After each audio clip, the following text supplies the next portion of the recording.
Particle space में घूम रहा है एंड उस स्पेस में इलेक्ट्रिक फील्ड और मैग्नेटिक फील्ड दोनों हैं, ठीक। अगर एक चार्ज पार्टिकल स्पेस में घूम रहा है जिसमें इलेक्ट्रिक फील्ड और मैग्नेटिक फील्ड दोनों हैं, तो उस चार्ज पार्टिकल पर जो फोर्स लगेगी उस फोर्स को बोलेंगे लॉरेंट्ज फोर्स, ठीक। मैग्नेटिक लॉरेंट्ज फोर्स अलग है, लॉरेंट्ज फोर्स अलग है। मैग्नेटिक लॉरेंट्ज फोर्स सिर्फ और सिर्फ मैग्नेटिक फील्ड की वजह से है, लॉरेंट्ज फोर्स दोनों इलेक्ट्रिक फील्ड और मैग्नेटिक फील्ड दोनों की वजह से है, ठीक। जैसे मैं आपको बताती हूं, इलेक्ट्रिक फील्ड की वजह से फोर्स जो लग रही है वो कितनी थी, Fe let's say is equal to Q into E, correct. Vectors बना देते हैं। एंड मैग्नेटिक फील्ड की वजह से मैग्नेटिक लॉरेंट्ज फोर्स लग रही है जिसका फॉर्मूला है Q into V cross B, correct. This is the force due to electric field. इस फोर्स की डायरेक्शन वही होगी जो इलेक्ट्रिक फील्ड की डायरेक्शन है, जबकि Fm vector, this is magnetic Lorentz force, और इस मैग्नेटिक लॉरेंट्ज फोर्स की वजह क्या है, magnetic field. And magnetic Lorentz force की डायरेक्शन होगी perpendicular to the plane containing V cross B, yes. So अगर किसी सिचुएशन में ये दोनों फोर्सेस साथ लगे, ठीक, इलेक्ट्रिक और मैग्नेटिक फील्ड दोनों ही दोनों लग रही है, तो टोटल फोर्स जो लगेगी F वेक्टर वो होगी Fe प्लस Fm,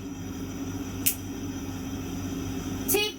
तो इनके एक्सप्रेशंस अगर हम सब्स्टिट्यूट करें, Fe is Q into E vector plus Fm is Q into V cross B,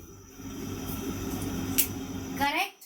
तो यहां से हम Q को बाहर ले सकते हैं, so F vector is Q into क्या आएगा, E vector plus V cross B। ये जो एक्सप्रेशन है F vector is equal to Q E vector plus V cross B, this is called as Lorentz force. समझ आया?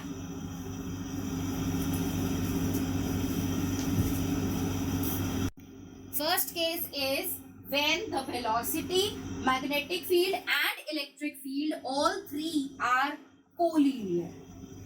इस situation का क्या मतलब है कि जो चार्ज पार्टिकल है वो चार्ज पार्टिकल या तो पैरेलल या एंटी पैरेलल मूव कर रहा होगा, ठीक। किसके, फील्ड्स के। अगर तीनों के तीनों कोलिनियर हैं, that means the charge particle must be parallel और anti parallel to the fields.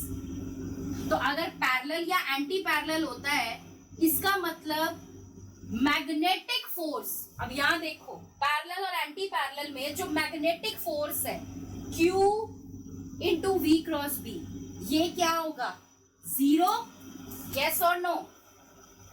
मैं अलग अलग लिख देती हूँ, QE plus Q into V cross B। Parallel और एंटी पैरेलल होने का मतलब थीटा इज ईदर 0 और 180 डिग्री।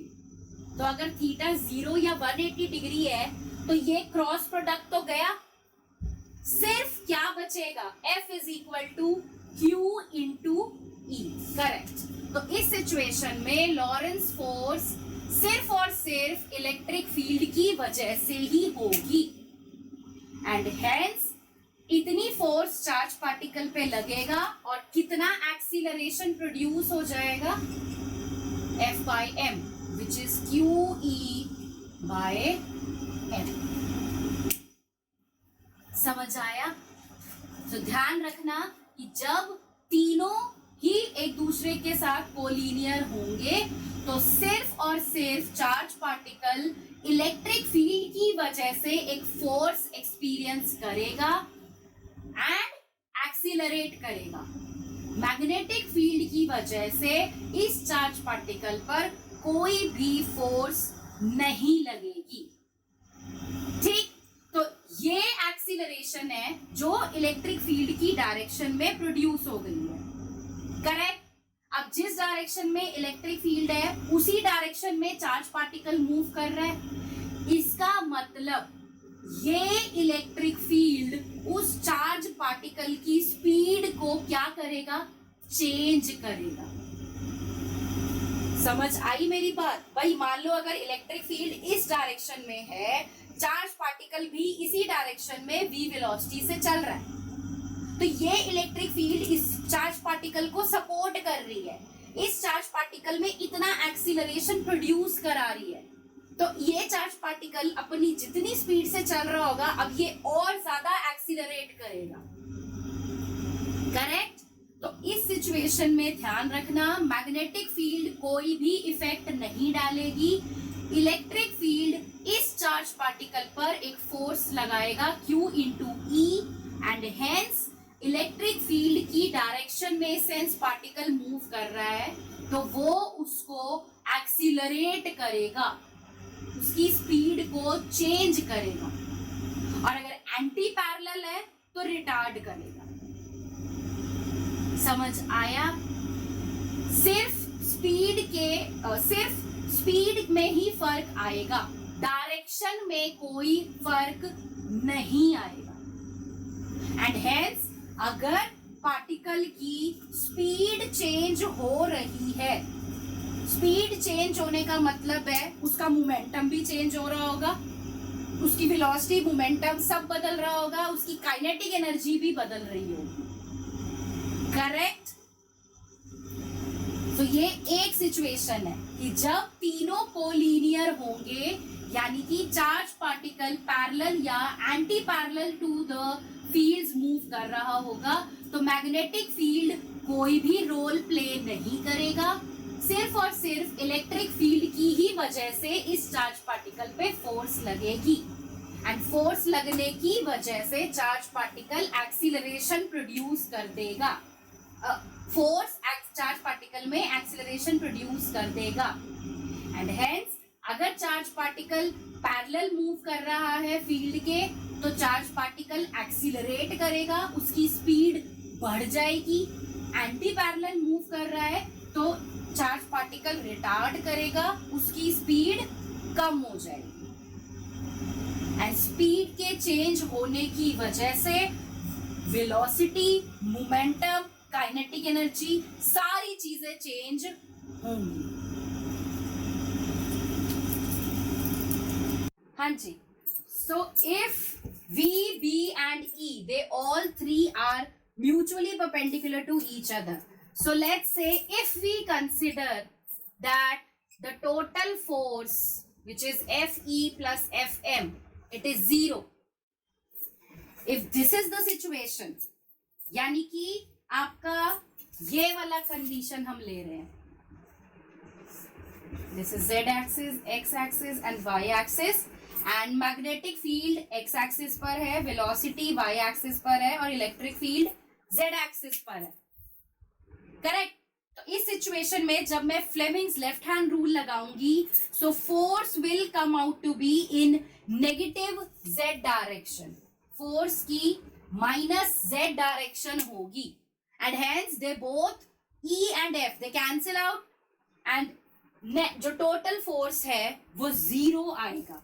तो 0 आने पर जो एक्सीलरेशन है विच इज F/m, ये भी 0 होगा, इसका मतलब जो चार्ज पार्टिकल इन फील्ड्स में मूव कर रहा है उसकी वेलोसिटी में कोई चेंज नहीं आएगा, क्योंकि एक्सीलरेशन 0 है।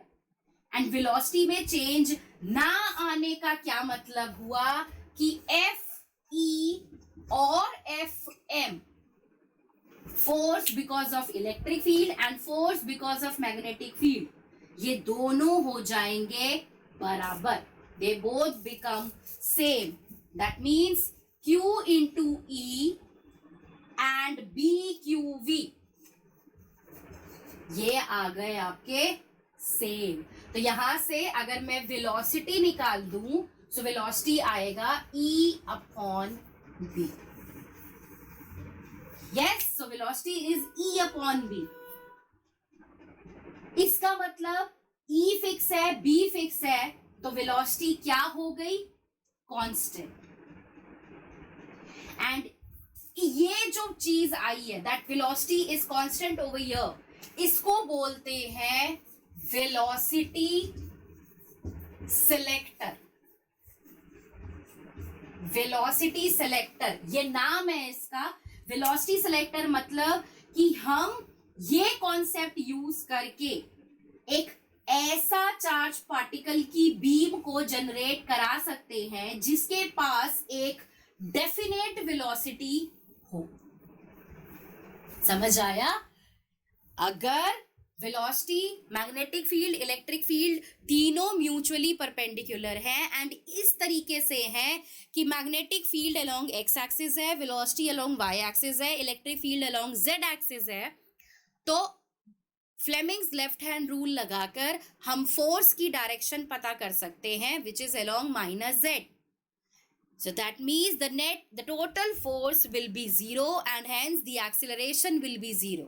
And if the acceleration is 0, that means जो आपका चार्ज पार्टिकल है वो एक कांस्टेंट वेलोसिटी, एक डेफिनेट वेलोसिटी से मूव करेगा, which is equal to E upon B, the ratio of electric field and magnetic field.